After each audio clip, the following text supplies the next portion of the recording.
Semua manusia tentu menginginkan kehidupan yang bahagia di dunia, ya. Semuanya juga.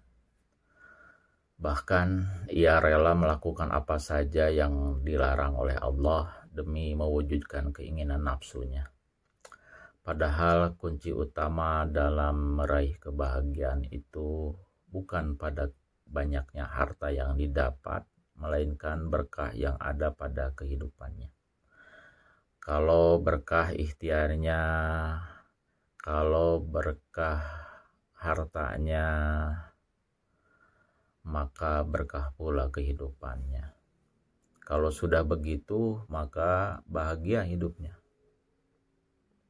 Sangat disayangkan kehidupan saat ini yang penuh pemuasan nafsu, berbangga-bangga dengan banyaknya harta, seakan-akan menghapus kata berkah dalam kamus mereka.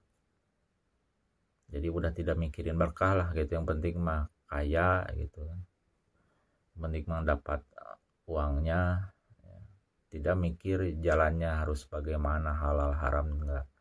Sehingga penyakit masyarakat seperti materialisme, gengsi, gaya hidup yang glamor seakan-akan semakin menyerang mereka. Pada akhirnya mereka selalu mengedepankan hawa nafsunya karena takut pada omongan orang lain, takut dikatakan miskin, takut apalah, bukan takut kepada Allah yang Maha Pemberi rezeki. Banyak di kalangan orang-orang zaman sekarang yang hidupnya itu dalam kemewahan, bergelimang harta, namun tidak merasa cukup. Dan hatinya itu tidak tentram, tidak merasakan ketentraman dalam hatinya.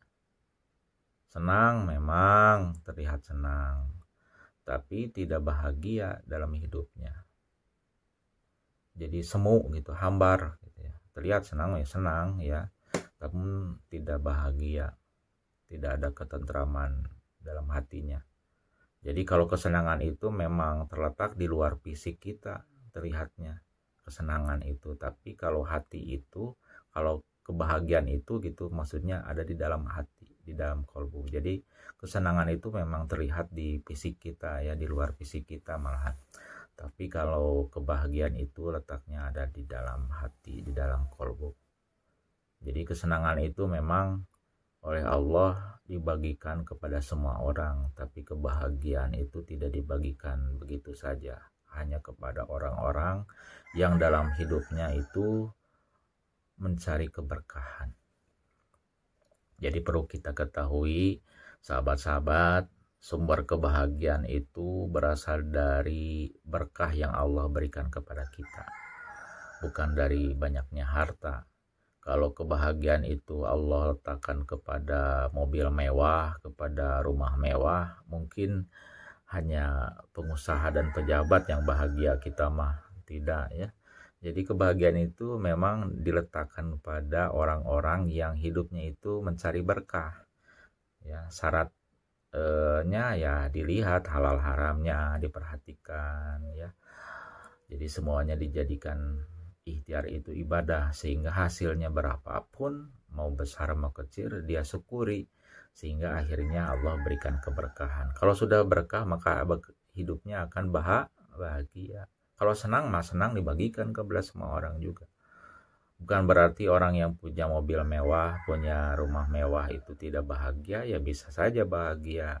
Terlihat dari bagaimana cara mendapatkan kemewahan itu. Kalau caranya halalnya diperhatikan gitu, dijadikan ibadah ikhtiarnya, pasti hasilnya berapapun menjadi keberkahan. Rumah mewahnya jadi berkah, nyaman, tentram ya. Tidak seperti orang lain mungkin, mohon maaf ya, terlihat kesenang ya, kekayaannya, melihat kesenangan, tapi tanya hatinya semu, hambar, tidak tentram, karena memang tidak di jalan berkah dalam mendapatkannya. Baik sahabat-sahabat, mudah-mudahan dalam hidup kita senantiasa Allah berikan keberkahan, berkah ikhtiar kita, apapun profesi kita, berkah juga hasilnya, berapapun yang didapat disyukuri sehingga menjadi berkah. Berkah juga umurnya dipakai taat kepada Allah, sehingga setiap napas kita menjadi keberkahan dan bernilai pahala. berkah juga diri dan keluarganya, sehingga akan menolong kita masuk ke surganya Allah. Alhamdulillah. Nanti kita bahas bagaimana agar kita mendapatkan keberkahan itu ya, di lain waktu kita bahas. Ada beberapa poin agar hidup kita berkah. Baik sahabat-sahabat nih, ini Al-Wafiq, madu Al-Wafiq ya. Iklan dulu sebentar ya. Ini mudah-mudahan jadi jalan rezeki buat biaya operasional pesantren gratis Saung Ngaji Aduha. Jadi kita ikhtiar salah satunya dengan jualan madu ini, madu Al-Wafiq, ini madu hitam pahit. Ini madu Al-Wafiq ya. Madu Al-Wafiq ini ya. Ini yang 1 kilo ya. Jadi lumayan, bisa sebulan 2 bulan lah gitu ya, tergantung kita cara pakainya. Kadang juga ada yang sehari 3 kali ya, 3 sendok ya maksudnya. Sehari jadi satu kali makan 1 sendok maksudnya, terus tapi 3 kali gitu. Ini menjaga daya tahan tubuh agar senantiasa selalu fit ya. Mudah-mudahan berkah bagi orang yang meminumnya, karena ini bukan hanya madu biasa begini, tapi ada doa santri. Jadi santri mendoakan bagi siapa saja yang berkenan membeli gitu ya, karena sebenarnya harganya bebas berapa saja ya. Ini infak sajalah buat biaya pesantren. Gimana Ustadz, ini harga modalnya juga kan harus ada, maksudnya dibeli. Ini kan beli, saya tuh beli, jadi bukan produksi sendiri ya. Belum ada kemampuan lah untuk produksi sendiri. Ini kita bantu jualkan punya teman ya, mudah-mudahan Anda berkenan ada yang membelinya. Ini ya harganya enak lah kalau disebutkannya ya, berapa sajalah Anda yang berminat untuk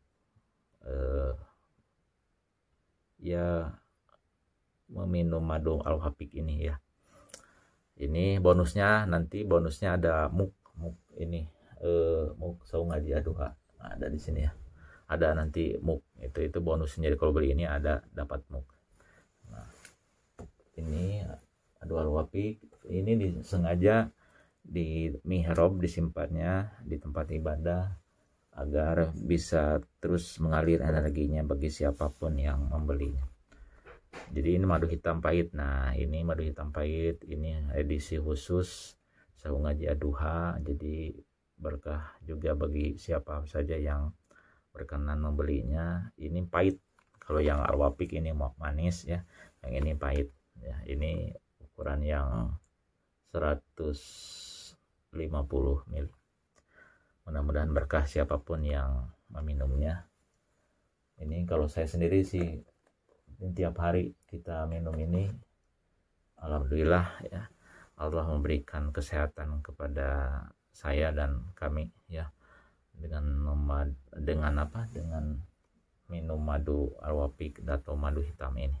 Ada juga madu yang ramuan kita, ramuan herbal Aduha, itu juga luar biasa, tapi tidak ada disimpan di sini, ada ya. Itu juga luar biasa, sudah banyak ya, sudah puluhan orang lah dari sejak kita pertama membuat pada saat mulai ada COVID ya. Sudah 1-2 tahun ya, alhamdulillah pada sembuh ya. Allah izinkan, biiznillah, dengan izin Allah diberikan kesembuhan, malah semakin fit ya dalam fisiknya. Alhamdulillah. Saya juga kan penyakit jantung, harusnya dipasang ring beberapa di sini, tapi saya tidak lakukan. Saya ikhtiar makan madu itu saja, dan alhamdulillah Allah berikan izinnya masih bisa hidup sampai saat ini dan dalam keadaan sehat. Mudah-mudahan Anda juga yang berkenan membeli dan minum madu ramuan Al-Duha ataupun madu-madu ini yang mendapatkan Allah ridho, kesembuhan bagi yang sedang sakit, dan yang sehat makin sehat ya, makin bugar dalam aktivitasnya, diberikan kelancaran dan keberkahan karena ada doa santri dalam madu itu. Terima kasih, jazakallah khairan katsiran bagi siapa saja yang telah berkenan membeli, sebagai infak dari Anda yang kami pergunakan untuk biaya hidup pesantren Saung Ngaji Aduha.